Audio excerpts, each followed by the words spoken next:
इस सारे मामले में रूना कितनी कसूरवार लगती है तुम्हें? सिर्फ कसूरवार? मुझे तुम आधी मुजरिम लगती हो, लोगों के दिल तोड़ने वाली मुजरिम। जानती हो इस सच की वजह से तुमने कितने लोगों के दिल तोड़े? कुछ अंदाजा है तुम्हें? इस सच की वजह से तुम्हारी जिंदगी में जो थोड़ी बहुत रोशनी आने की चांसेस थे, तुमने वो भी खत्म कर दिए।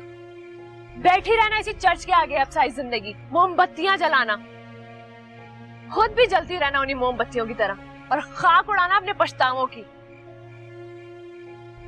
थोड़ी सी खाक उड़ाना उस सिस्टर कैथरीन पर भी, जो तुम्हें सच्चाई के इतने मशवरे देती थी। तुम धूल नहीं डाल सकती थी गुलरेज और उससे जुड़ी हर बात पर?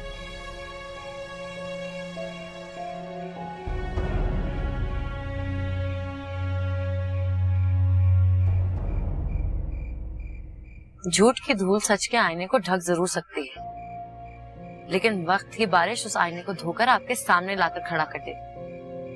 कभी ना कभी सच के आईने में देखना जरूर पड़ता है, लेकिन तब तक झूठ की धूल आपके मुंह पे इतने दाग छोड़ चुकी होती है कि इंसान उसको मिटाते मिटाते खुद मिट जाता है। चमक गया तुम्हारा आईना? बहुत उजली और हसीन नजर आ रही हो। क्या करोगी इतना हसीन लगकर? क्योंकि ये सच जानने के बाद दुनिया के किसी आदमी की नजर में तुम्हारे दर्जात बुलंद नहीं हो सकते। कोई नहीं यकीन करेगा तुम्हारी बेगुनाही पर, कोई नहीं थामेगा तुम जैसी लड़की का हाथ।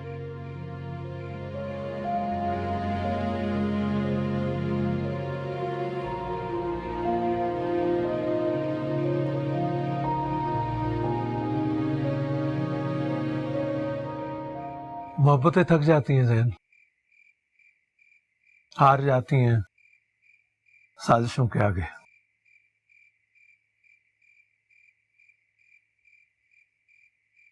हमारी सोसाइटी में औरत के किसी गुनाह, किसी ऐब की कोई माफी नहीं है। उसकी बेगुनाही तो उस वक्त साबित होना जब हम उसकी बात सुन सकें।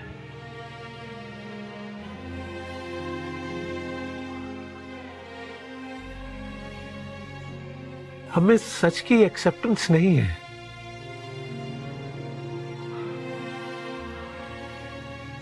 हम तो वो लोग हैं जो अपने प्यारे नबी सल्लल्लाहु अलैहि वसल्लम की मोहब्बत में सड़कों पर बाहर निकले तो